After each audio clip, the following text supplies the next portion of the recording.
Here I have my turn marker dice, and as I grab each one, I'll put it up here, and you'll keep track of it. You can visually keep track of the turn, and then when I get to the third and the fifth turn, I'll bring on the British reinforcements. And Von Donop comes on at night. American battle plan is the same as usual. The two militias are coming down the flanks.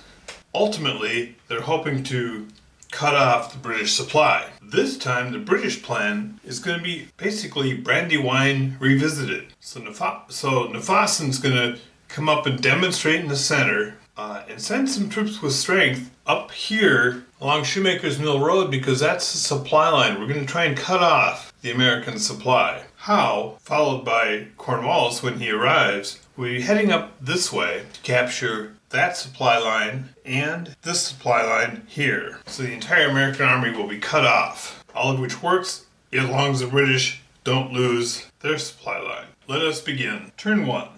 Green is drawn first, and he comes down within 1/3 of the British detachment at Chew House, where he has to stop and come out of column, which he does. Howe moves next. He can't start in road column, so they just march. He has Nafassen's troops coming up the center, and he begins working on his flank route. Washington marches down Jenkinstown Road. Armstrong's militia comes whipping down the Mandalay Road. Sullivan comes down the Indiantown Road, and Smallwood is coming down the flank. It's early morning. Fog is very thick. Sullivan deploys on the hills. Green's men encounter a British detachment in a fortified house in Germantown. Washington drifts to the east to fill in the empty spot between his two commands.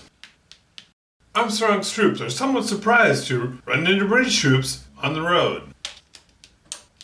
And Howe has Nafassen's command spread out. Smallwood's command fades off to the east. The detachment at Chew House holds out to almost 9 o'clock, and then they back out. A brief exchange between the dragoons and Armstrong's militia, but the militia backs off as soon as the British regulars make their appearance. Washington orders Sterling's Jersey boys to head on up the road. Green's troops advance along, but they're held up in the fog by the British detachment. Sullivan waits for Green to break free. Armstrong's militia, being militia, fade out into the woods. The dragoons ride up Mandalay Road to cut off one of the supply routes. Smallwood sneaks along the eastern side. Nafassen arrives. He extends his line to the east and has one regiment heading up to capture the other supply line. And the detachment falls back to the line. Getting on towards noon, and the fog is still thick. Howe sends his troops in to flush out the militia. Green can't believe it. He hears there's British forces behind him.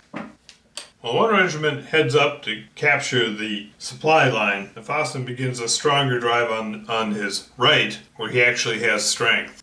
He orders his elite detachment to hold the road. Washington tells Green not to get distracted, to press on. Armstrong's militia are sneaking through the woods. Smallwood fords Frankfort Creek. Sullivan manages a tough situation. And here in the colonial left, Sullivan's troops are giving as good as they're getting, but that won't win the battle. Cornwallis arrives with the grenadiers to stiffen Nafassen's line. Howe leaves Grant's regiment to chase down the militia. Smallwood continues his sneaky little drive, helped by the fog. Nafassen unpacks his bags, begins rebuilding his line. Sullivan's command starts advancing forward.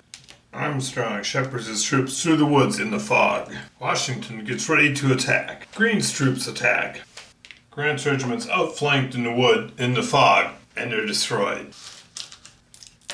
Now it's mid-afternoon, and Washington is ready to attack. And Green lines up his troops ready to defend their lines. Armstrong sends a detachment to try and distract Matthews. The Colonials descend like ghosts out of the fog, and Smallwood captures the British supply line.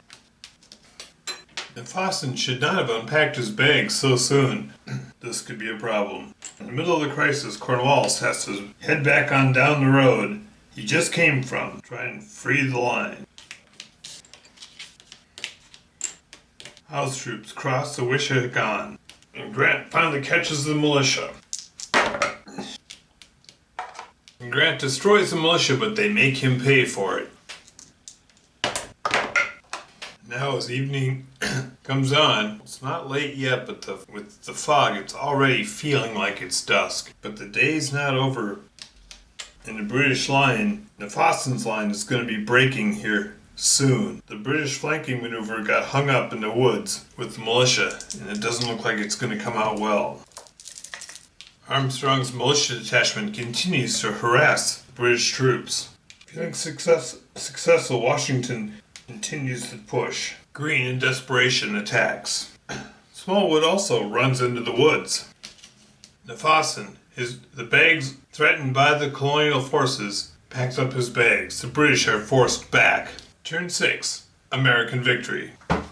The British Army is forced back. This has some connotations for Monmouth later next year, so it will have effect on the Battle of Monmouth, this British setback. Also, Americans have lost 2 points. The British have lost 6 points. Good game.